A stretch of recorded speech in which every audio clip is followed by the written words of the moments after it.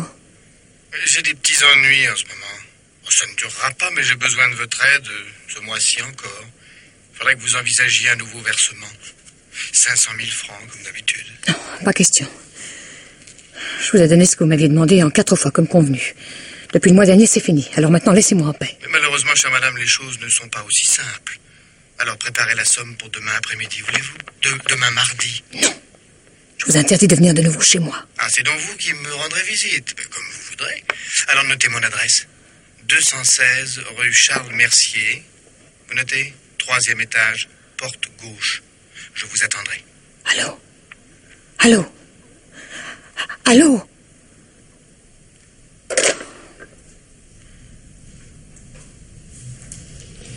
Qui était-ce? Un faux numéro. Un faux numéro.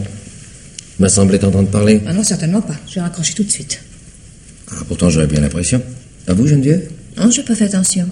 Moi, je suis comme Pierre, j'ai cru t'entendre, Colette. Mais enfin, mais qu'est-ce que ça signifie? C'est une véritable acquisition. Non, voyons, chérie. Mais enfin, j'en ai assez de cette surveillance. Tu m'épies sans cesse. Comme si j'avais commis je ne sais quel méfait. Moi? Mais oui, toi. Puis maintenant, tu appelles Gérard à la rescousse. Bon, bah alors, vous n'avez qu'à continuer la partie sans moi. Enfin, qu'est-ce qui lui prend? C'est vrai, ça? Tu surveilles ta femme? Oh, bien sûr que non. En tout cas, un bridge à 3, ça me paraît difficile. Tu crois qu'elle va revenir? Je ne sais pas. Mais je vais lui parler. J'arriverai peut-être à la calmer. Mais si ça ne vous ennuie pas, Geneviève. Tu aurais mieux fait d'y aller toi-même. Un mari, c'est plus persuasif qu'une amie. Bon, je ne pense pas que Colette souhaite me voir. Ah. Qu'est-ce qui se passe, Pierre? Je ne sais pas. Depuis quelque temps, elle est bizarre. Elle a des accès de tendresse et puis tout d'un coup, elle se glace. J'ai l'impression de me trouver en face d'une étrangère. Vous vous disputez? Même pas. Ce soir, c'est la première fois. Elle est peut-être fatiguée. Et de quoi? Non, c'est pas ça. Je sais pas de quoi il s'agit, mais depuis quelques semaines, Colette me cache quelque chose. Quoi? Que tu es mon meilleur ami, Gérard. Tu es même mon seul ami dans cette maudite ville. Alors je peux te dire la vérité. La vérité? Quelle vérité? Colette a un amant. Mais tu es fou. Non, malheureusement. Elle a dit vrai tout à l'heure, je la surveille. Toi? Oui. Oh, je ne suis pas dans la rue. Non. Je regarde autour de moi, j'écoute. Et alors? Il y a des petits détails qui ne trompent pas. Le mois dernier, par exemple, je ne suis resté qu'une journée à Paris. Je suis rentré le mardi soir sans prévenir Colette. J'ai trouvé des cendres de pipe dans un cendrier. Elle avait peut-être reçu des visites. Elle m'a affirmé que personne n'était venu, qu'elle était restée seule toute la journée. Une autre fois, c'est une voisine qui m'a demandé si j'avais changé de voiture. Elle avait cru me voir rentrer dans l'après-midi au volant d'une voiture de sport. Façon aimable et détournée de me dire qu'un homme était venu chez moi en mon absence. C'est quand même un peu mince pour accuser ta femme. Mais ce n'est pas tout. J'ose à peine te dire ce que j'ai fait. Au point où nous en sommes, tu peux y aller. Un jour, j'ai profité de l'absence de Colette pour fouiller dans son secrétaire. Je ne sais pas ce que j'espérais découvrir. Des lettres, peut-être. Il y en avait? Oh non, ils sont prudents. Mais j'ai trouvé son carnet de chèques. J'ai feuilleté les talons. Et alors?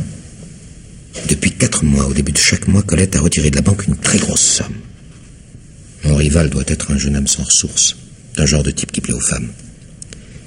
Et Colette a toujours été généreuse. Tu lui en as parlé? Non. Tu as eu tort. Tu es son mari, après tout. Il est normal que tu lui demandes des explications. Non, Gérard. Je ne peux pas. Et pourquoi pas? Ah, c'est compliqué, tu ne comprendrais pas. Je peux essayer. J'aime Colette, Gérard. Je l'aime infiniment. Elle est tout pour moi, j'ai besoin d'elle. Et alors? Suppose qu'elle me réponde, eh bien oui, c'est vrai. J'ai un amant. Tu sais ce qui se passera? Tu sauras la vérité. Oui, mais j'ai peur de la vérité. Parce qu'alors je perdrai ma femme et ça, c'est une idée que je ne peux pas supporter. Alors je préfère me taire, attendre, espérer qu'il ne s'agit que d'une petite aventure sans importance. Oh, pauvre vieux. Tu tiens tellement à elle? Oui. Plutôt minable, hein? Mon rôle n'est pas très reluisant. Oh, je sais pas pourquoi je t'ai raconté tout ça. J'avais sans doute besoin d'en parler à quelqu'un. Et je suis ton ami, Pierre. Je sais. Il y a quelques mois, juste avant les vacances, j'ai proposé à Colette de quitter Amiens, d'aller nous installer ailleurs. Et pourquoi ne l'avez-vous pas fait? Elle n'a pas voulu. À cause de sa mère.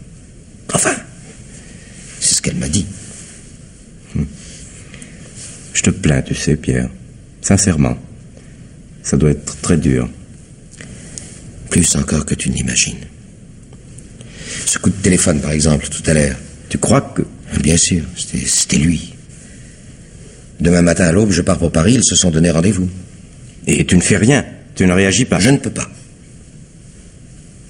J'attends. Elle finira par se lasser, alors... elle me reviendra. La patience, vois-tu, c'est la seule arme dont je dispose.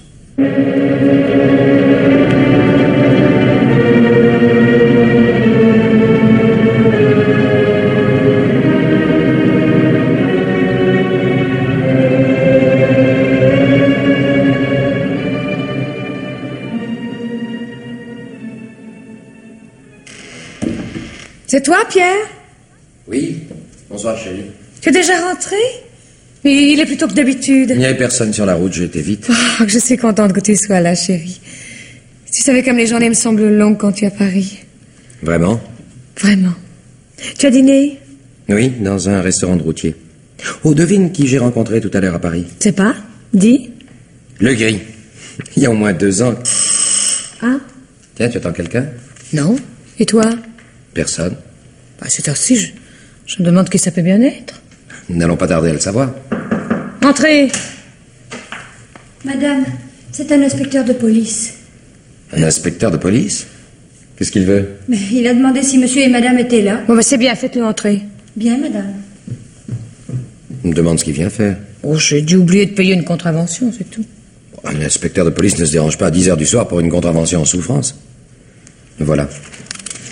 Maître Sivry, C'est moi. officier de police du Faux de la Sûreté nationale. Bonsoir, madame. Bonsoir. J'espère que je ne vous dérange pas. Bien, il est assez tard. J'essaierai d'être rapide. Je voudrais simplement savoir si vous connaissez un certain Rasteau. Henri Rasteau. Rasteau. Ma foi, non. Et vous, madame? Moi non plus, inspecteur. C'est curieux.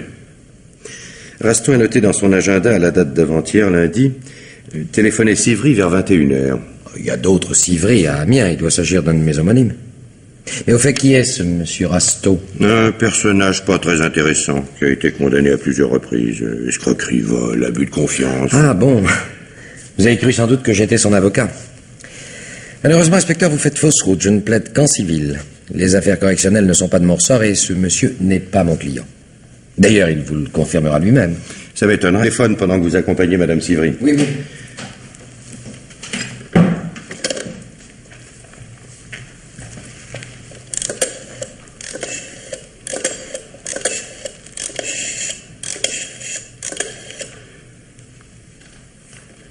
Michel? Oui, c'est moi. Rien de nouveau? Bon, je suis chez Maître Sivry. Je pense y rester un bon moment. Oui, ça se présente bien. J'ai l'impression que nous sommes sur la bonne voie. Entendu. À tout à l'heure. Je suis désolé de cet incident, inspecteur. Cet homme était un inconnu pour nous, mais ma femme est très impressionnable. Il y a un meurtre, n'est-ce pas? Quel genre de type était-ce? Physiquement, Bel homme, très élégant, sûr de lui. Il a eu de nombreuses maîtresses. Des femmes riches, toujours. Il avait de gros besoins d'argent. Comment a-t-il été tué? Assommé avec une statuette de bronze qui se trouvait chez lui. D'après le médecin légiste, ça s'est passé hier soir entre 21h et minuit. On n'a pas relevé de traces de lutte. Il a été tué par surprise sans avoir le temps de se défendre. Il connaissait certainement le meurtrier. Et les empreintes? On a soigneusement essuyé la statuette, la poignée de la porte. Tout ce qui aurait permis d'identifier le meurtrier à coup sûr. Je vois. Vous avez une piste? Quelques indices.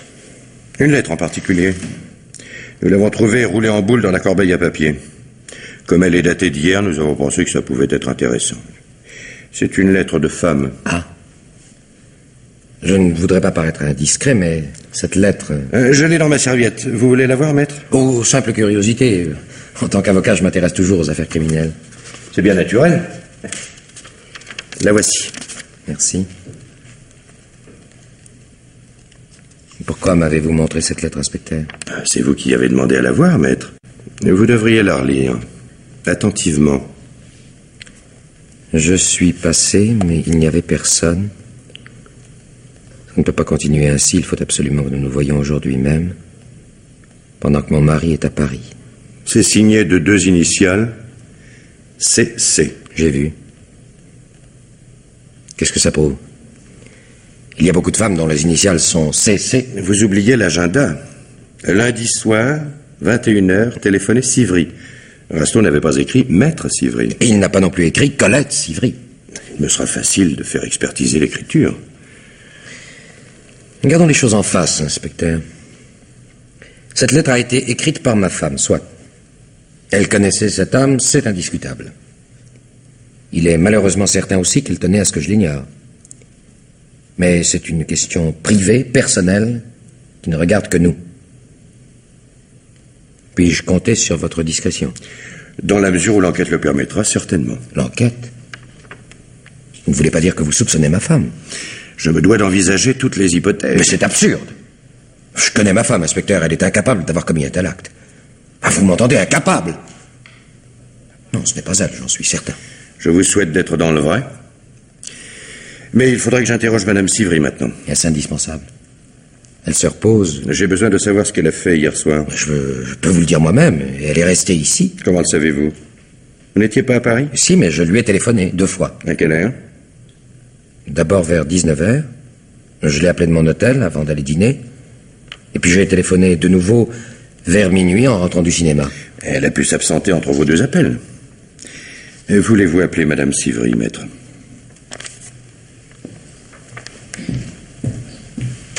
Colette, Oui, comment te sens-tu? mieux. Il est encore là? Oui, peux-tu venir un moment? Oui.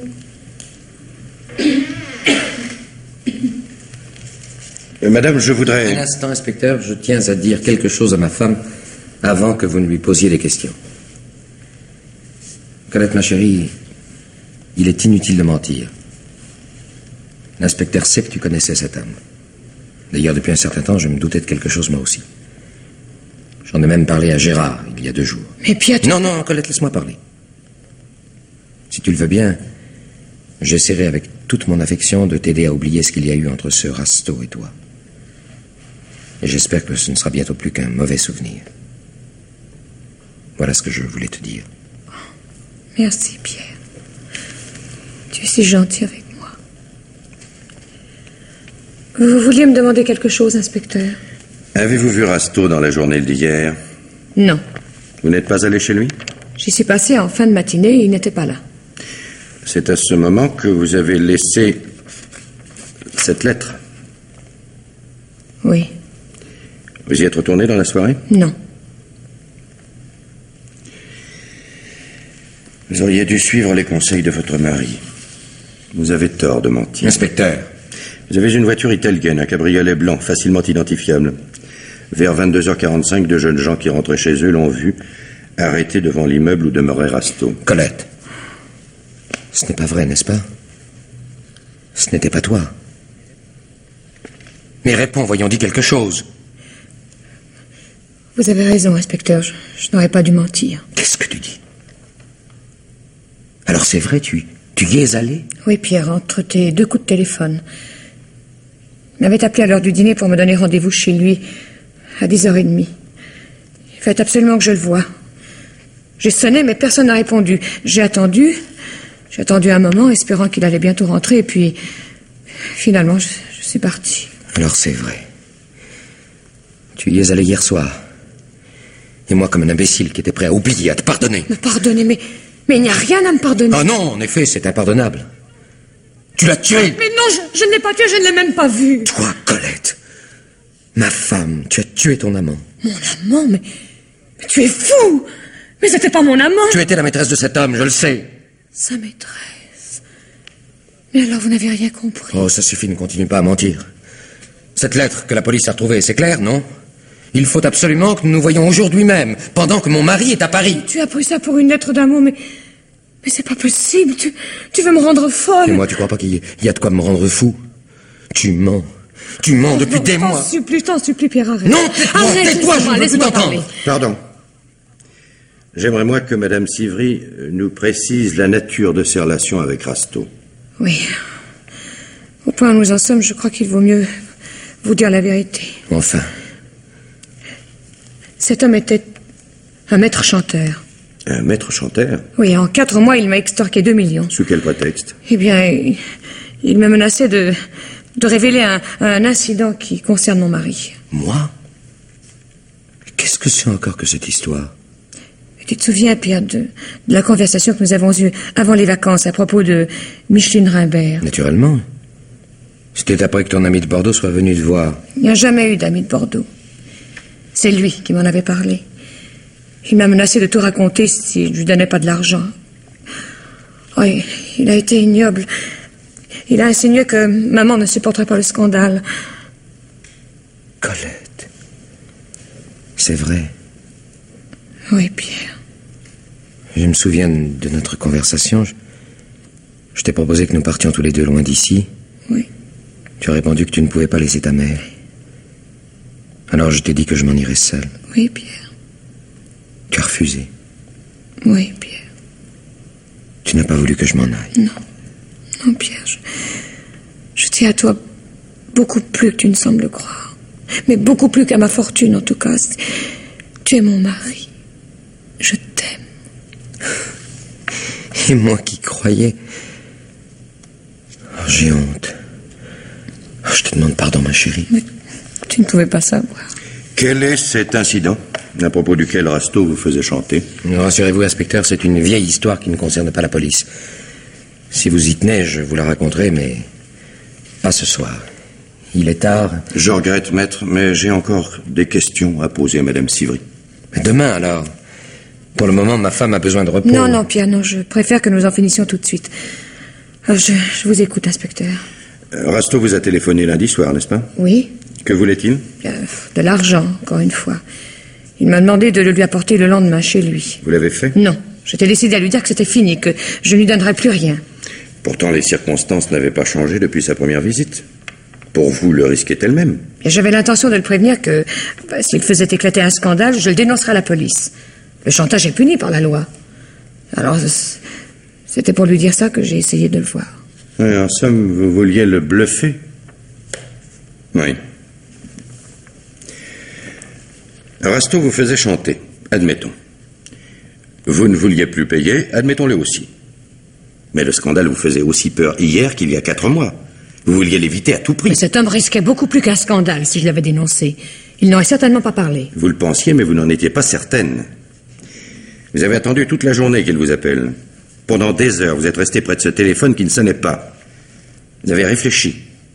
Vous avez cherché une solution pour vous débarrasser du maître chanteur, pour vous en débarrasser définitivement. Faites attention à ce que vous allez dire, inspecteur. Vous êtes allé chez Rasto vers 10h30, madame. Il vous a ouvert. Non. Il vous a fait entrer, persuadé que vous apportiez l'argent. Mais c'est pas vrai, il n'était pas là. À un moment donné, il a tourné le dos. Alors vous avez saisi la statuette. Non, c'est pas vrai, c'est faux. Mais je ne l'ai pas tué. Inspecteur, je n'admettrai pas. Pierre, fais le taire, je t'en supplie. Ne me laisse pas, Pierre. Mais non, Colette, je ne te laisserai pas. Il faut te calmer, ma chérie. Inspecteur, Vous êtes en train de commettre une erreur monstrueuse. Je suis désolé, maître, mais les indices relevés contre Madame Sivry sont suffisants pour justifier un mandat Oh d'arrêt. non, c'est pas vrai.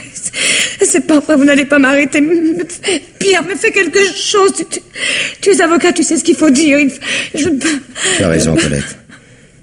Je sais ce qu'il faut dire. Inspecteur, ma femme n'est pas coupable. Comment le savez-vous, maître? Parce que c'est moi qui ai tué Henri Rasteau. Pierre! Je vous ai dit qu'après avoir téléphoné à ma femme vers 7 heures, j'avais dîné au restaurant et puis j'étais allé au cinéma. En réalité, je suis venu à Amiens. Je me suis rendu directement chez lui et je l'ai tué. Oh non. Et puis j'ai regagné Paris. Vraiment? Pourquoi l'avez-vous tué? Je croyais qu'il était l'amant de ma femme. Oh, c'est horrible. Oh, je deviens folle. J'ai fait ça pour sauver notre bonheur, Colette. Je voulais te garder. Pour moi tout seul. Non. Rasteau savait certainement qui vous étiez. Il avait donc tout lieu de se méfier. Pourtant, il vous a ouvert sa porte. Bon, donc nous avons bavardé, j'ai réussi à le mettre en confiance. Vous avez mis en confiance celui que vous preniez pour votre rival et que vous vous apprêtiez à tuer. Mes compliments. Je vous fais grâce, j'étais à Paris. Votre crime était donc prémédité. Je ne comprends pas. Vous êtes avocat, vous savez comment se déroule une enquête criminelle. Pourtant, vous n'avez pas cherché à vous constituer un alibi solide, autre chose qu'un dîner au restaurant et une séance de cinéma. C'est généralement le premier soin des criminels. Je ne pensais pas que vous me soupçonneriez. Vous n'avez donc pris aucune précaution. Curieux. Comment avez-vous appris le nom et l'adresse de Rasteau? Eh bien, maître, je vous ai posé une question. Je refuse de répondre. Je donnerai toutes les explications nécessaires au juge d'instruction. Vous refusez de répondre parce que vous ignoriez l'identité de Rasteau. C'est moi qui vous l'ai révélé tout à l'heure en même temps que je vous ai appris sa mort. Je vous répète que je l'ai tué. Pierre, c'est pas vrai, je ne peux pas le croire. Moi non plus.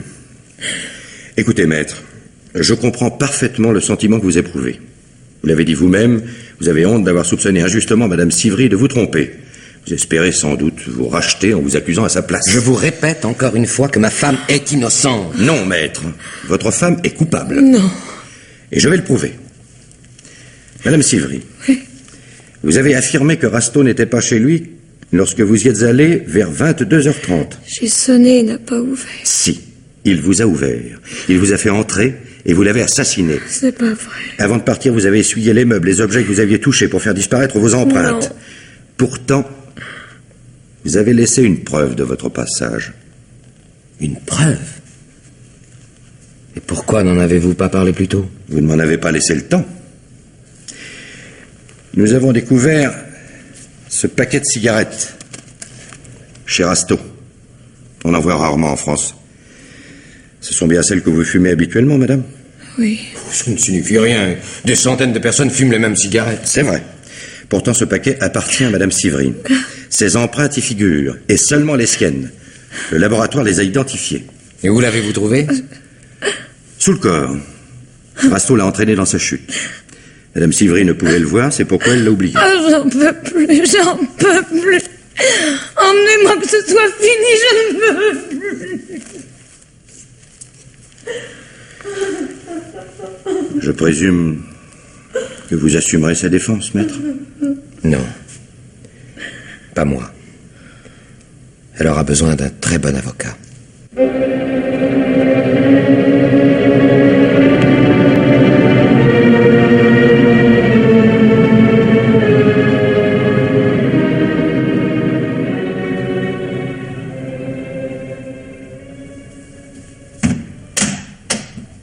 Maître Sivry? Oui. Par ici, s'il vous plaît. Asseyez-vous. Merci, inspecteur. Je vous ai demandé de venir au commissariat pour que je puisse enregistrer officiellement votre déposition. Vous connaissez les formalités administratives. La conversation que nous avons eue chez vous hier soir avant l'arrestation de Madame Sivry n'avait qu'un caractère officieux. Je comprends. Comment va ma femme? Pas trop mal. Il est évident que dans les circonstances présentes... J'ai essayé de la voir, mais on m'en a refusé l'autorisation. Vous pourrez la voir aussitôt que le juge d'instruction lui aura notifié son inculpation. Quand cela aura-t-il lieu? Ce soir, probablement. Votre ménage est très uni, n'est-ce pas? Madame Sivry m'a raconté les circonstances dans lesquelles vous vous êtes mariés, À l'insu de sa famille, presque en cachette, sans même faire établir un contrat. Oui, inspecteur. Notre ménage est très uni. Je m'en suis rendu compte hier soir quand vous vous êtes accusé à sa place. Vous saviez pourtant que vous n'aviez aucune chance de me faire admettre votre culpabilité. Ne parlons plus de ça, voulez-vous? C'était absurde, je le reconnais. Qu'espériez-vous obtenir? Oh, je ne sais pas, gagner du temps peut-être. Oh, je savais bien que je ne pourrais pas vous donner le change très longtemps. Il aurait suffi que vous me demandiez de décrire l'appartement de Rasto pour que je sois incapable de vous fournir une réponse satisfaisante. Mais lorsque j'ai vu que vous étiez sur le point de l'arrêter, je me suis affolé. J'étais prêt à faire n'importe quoi pour lui éviter la prison. J'aime ma femme, inspecteur. Je sais. J'en ai parlé avec un de vos amis ce matin, Gérard Vercheny. Pauvre Gérard. Nous avons eu une longue conversation il y a 2 jours. Il me l'a raconté. Votre attachement pour Madame Sivry l'a beaucoup ému. Hélas, si j'avais pu deviner à quel point je me trompais. J'étais bien loin de me douter qu'il s'agissait d'un maître chanteur. Eh oui, un maître chanteur. Ah, à propos, je vous signale que nous avons reçu le dossier de Rasto. Comme je vous l'ai dit hier soir, c'était un spécialiste du vol et de l'escroquerie. Il n'avait jamais été condamné pour chantage. Il semble bien que Madame Sivry ait été sa première victime. Triste privilège. Je m'interroge sur les raisons qui ont pu le pousser à commencer sur le tard une carrière de maître chanteur. Les escrocs sortent rarement de leur spécialité. Il faut des circonstances exceptionnelles. Je me demande s'il n'avait pas un complice. Un complice? Quelqu'un qui vous aurait connu autrefois à Bordeaux, qui aurait été au courant de votre condamnation et qui en aurait parlé à Rasto. C'est possible. Mais alors pourquoi ce mystérieux complice n'a-t-il pas agi de lui-même? Et il tenait probablement à rester dans la coulisse. Qui sait, votre femme le connaissait peut-être. Dans ce cas, Rasto n'aurait été qu'une sorte de commissionnaire avec lequel son patron aurait partagé les sommes remises par Madame Sivry. C'est bien compliqué. Pas tellement. Et cela pourrait expliquer la mort de Rasto d'une façon toute différente de ce que j'ai cru d'abord. Vous voulez dire que ma femme serait innocente? Ce n'est pas impossible. Admettons un instant l'existence de ce mystérieux complice. Hier, à l'heure du déjeuner, Rasto trouve la lettre que lui a laissée Madame Sivry. Les termes en sont nets. Ça ne peut continuer ainsi, il faut absolument que nous nous voyions, etc., etc. Autrement dit, votre femme ne veut plus payer. Rasto s'inquiète. Il se met en rapport avec son complice. Pour lui demander ce qu'il doit faire. Exactement. L'autre flaire immédiatement le danger. Rasto a pris goût à cette source de profit régulière et sans risque. Si votre femme refuse de céder plus longtemps au chantage, il pourrait bien chercher une nouvelle victime. Or, il y en a une, particulièrement vulnérable. Qui? Le complice lui-même. Pourquoi? Il n'a rien à craindre? Pardon. Ce personnage tient à rester dans l'ombre, à agir par personne interposée. Rasto va en profiter pour le menacer de le dénoncer à votre femme. À moins, bien entendu, qu'il n'accepte de prendre le relais de Madame Sivry et de payer à son tour. Tout cela me paraît bien improbable. Mais admettons que les choses se soient passées ainsi, quelles instructions aurait-il donné à Rasto? D'abord, il le tranquillise. Il lui affirme que votre femme finira par céder et lui suggère de téléphoner à Madame Sivry pour la convoquer chez lui à 22h30. Votre raisonnement ne tient pas. Si cet homme craignait que Rasto ne le dénonce à ma femme, il ne les aurait pas poussés à se rencontrer le soir même. Il savait peut-être que Rasto ne serait plus en état de parler lorsque Madame Sivry arrivera chez lui. Vous voulez dire, ce serait lui, le meurtrier? Oui. En tuant Rasto, il a fait d'une pierre 2 coups. Il s'est débarrassé d'un complice gênant et il a compromis Madame Sivry. Oh, c'est rocambolesque. Qui aurait eu intérêt à faire accuser ma femme? Vous? Moi? Vous êtes fou. Vous avez joué un jeu subtil, Sivry. Et vous l'avez bien joué. J'ai failli m'y laisser prendre. Cette façon de vous accuser hier soir, c'était très fort. Je n'admets pas ces sous-entendus. Vous teniez à me montrer à quel point vous aimiez votre femme.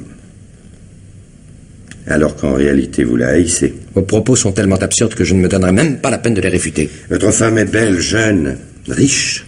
Elle a beaucoup d'amis. Vous êtes un avocat sans fortune, sans clientèle. Je ne le nie pas. De nombreuses personnes dans cette ville ont considéré que ma femme faisait une mésalliance en épousant un petit avocat sans le sou. On n'a pas manqué de me le faire souvent sentir. Depuis 2 ans que nous habitons ici. Ces mêmes personnes qui auraient pu être mes clientes ont préféré s'adresser à mes confrères, une façon comme une autre de manifester leur animosité à mon égard. Je crois que l'explication est plus simple. Ces clients en puissance n'ont pas mis longtemps à se rendre compte que vous étiez un avocat sans talent. Merci. C'est pourquoi ils ont boudé votre cabinet. Mais on n'accepte pas facilement d'être tenu pour incompétent. Vous avez préféré vous convaincre que vous étiez en but à l'hostilité de toute la ville. La raison de cette hostilité, votre femme. Vous avez mis à sa charge votre insuccès professionnel. Cette conversation est ridicule, inspecteur. Je ne comprends pas où vous voulez en venir. Mais si, vous comprenez très bien. Ce que vous haïssez par-dessus tout chez votre femme, c'est sa fortune. Sa fortune? Parlons-en. Puisque vous êtes si bien renseigné, vous devez savoir que je n'y ai jamais touché. En effet. Madame Sivry n'a pas manqué de me le dire. Vous avez toujours tenu à ce que vos dépenses personnelles soient couvertes par vos honoraires. Cela signifie que vous vivez petitement. Mais honnêtement... Ce trésor qui dort à vos côtés, ça vous fait enrager. Mais l'habitude est prise, et vous ne pouvez plus revenir en arrière. Vous ne demandez rien à votre femme. Tel est le personnage que vous vous êtes fabriqué. Pauvre et désintéressé. Inspecteur, je vous engage à surveiller vos paroles. Vous êtes en train de dépasser la mesure. Et puis, un jour, vous rencontrez Rasto qui vient de s'installer à Amiens. Quelle occasion magnifique! Vous lui proposez une association. Une association qui va rapporter 250 000 francs par mois à chacun de vous. Car bien entendu, il n'est pas question de vous arrêter au bout de 4 mois. Quelle imagination, j'admire. Je me demande ce que vous allez encore inventer. 250 000 francs, c'est intéressant. Mais ce chantage vous apportait quelque chose d'infiniment plus important. Vous vous vengiez. Vous faisiez payer à votre femme des années d'échecs, sa fortune, votre médiocrité. Et tout cela, elle le payait en croyant protéger votre réputation. La vôtre. Vous délirez, inspecteur. C'en est presque drôle. Mais, avant-hier, tout ce bel édifice a failli s'écrouler. Votre femme ne voulait plus payer. Vous avez dû avoir très peur, Sivry. Mais vous n'avez pas mis longtemps à trouver la solution. Tuer Rasto. Tuer Rasto et faire accuser votre femme. De mieux en mieux. Voici ma femme arrêtée, inculpée, condamnée. Que vais-je faire, d'après vous? Vous allez divorcer. Un divorce que vous obtiendrez sans la moindre difficulté après que la cour d'assises aura condamné Madame Sivry. Et, comme vous vous êtes marié sans contrat, sous le régime de la communauté de biens, la moitié de sa fortune vous reviendra de droit. Vous avez dû vous amuser hier soir lorsque vous vous êtes accusé de ce meurtre que vous aviez commis, mais dont vous saviez que je ne vous croirais pas coupable. Nous y voilà. J'aimerais savoir comment vous allez faire pour démontrer ma culpabilité. Ah, cette divagation. Il faut des preuves maintenant. Des faits tangibles. Lorsque vous êtes passé à votre hôtel mardi soir, vers 19h, vous avez téléphoné à votre femme. Je vous l'ai dit. D'accord. Mais ce que vous ne m'avez pas dit, c'est que vous avez également reçu un coup de téléphone. Qui vous appelait? Je ne me souviens pas, c'était... C'était Rasto, votre complice. Il vous a lu la lettre de Madame Sivry. C'est alors que vous avez réalisé le risque que vous couriez. Et vous avez décidé de le tuer. Vous avez pris votre voiture, mais vous nous avez expliqué tout cela hier soir. Cette fois-ci, inspecteur, vous êtes allé trop loin. Je vous rappelle qu'il existe des lois contre la diffamation. Il en existe aussi contre le faux témoignage. Vous m'avez dit que vous ne connaissiez pas Rasto. C'est exact. Non, c'est faux. J'ai téléphoné à Bordeaux ce matin. J'ai demandé à mes collègues de rechercher les circonstances dans lesquelles Rasto et vous auriez pu vous rencontrer. J'ai reçu la réponse quelques minutes avant de vous faire entrer dans ce bureau. Il y a 7 ans, alors que vous veniez de vous inscrire au barreau, Rasto a été condamné par le tribunal correctionnel de Bordeaux à 50 000 francs d'amende pour grivellerie. En quoi cela me concerne-t-il? Rasto vous avez choisi comme défenseur. Le procès-verbal du juge d'instruction est formel. L'accusé a même précisé que vous étiez un de ses amis. Et alors? Même si c'était exact, tout cela ne prouve rien. Tandis que les charges relevées contre ma femme... Les charges relevées contre votre femme... Il n'y a pas grand-chose. À part le paquet de cigarettes. Cette preuve accablante de son passage chez Rasto. Je vous avoue qu'il m'a ennuyé, ce paquet de cigarettes. J'en suis désolé pour vous. Voilà un meurtrier qui essuie soigneusement, méticuleusement tous les objets qu'il a touchés pour faire disparaître ses empreintes digitales. Et ce criminel plein de sang-froid oublie un paquet de cigarettes qui va infailliblement le dénoncer. Vous avez dit vous-même qu'il était caché par le cadavre. Elle ne l'a pas vu. Madame Sivry m'a appris que lorsque vous sortez ensemble, vous vous servez généralement de votre voiture. Votre femme fume beaucoup.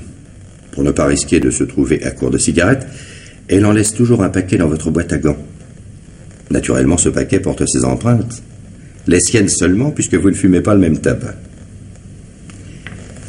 Vous êtes venu en voiture? Oui. Je pourrais aller vérifier le contenu de la boîte à gants. Mais est-ce bien utile? Je suis persuadé que le paquet de cigarettes n'y est pas. Vous l'avez soigneusement glissé sous le corps de Rasto après l'avoir tué. Vous êtes très fort, inspecteur. Vous vous y êtes bien pris. Mais n'espérez pas me faire avouer. Vous n'avez que des preuves indirectes. C'est vrai. Et je le regrette. Cela vous permettra de sauver votre tête. J'obtiendrai même les circonstances atténuantes. J'en doute. Les jurés ne vous pardonneront pas d'avoir essayé de faire accuser votre femme. Ma femme. Vous allez la relâcher, naturellement. C'est déjà fait. Pendant que vous m'attendiez tout à l'heure, je l'ai raccompagnée chez elle. J'aurais dû m'en douter. Alors elle a gagné. Comme toujours. Pourtant, je croyais bien. Je vais vous dire quelque chose, inspecteur. Quand nous nous sommes mariés, je l'aimais vraiment. C'est plus tard que tout a été gâché. Si elle n'avait pas été si riche,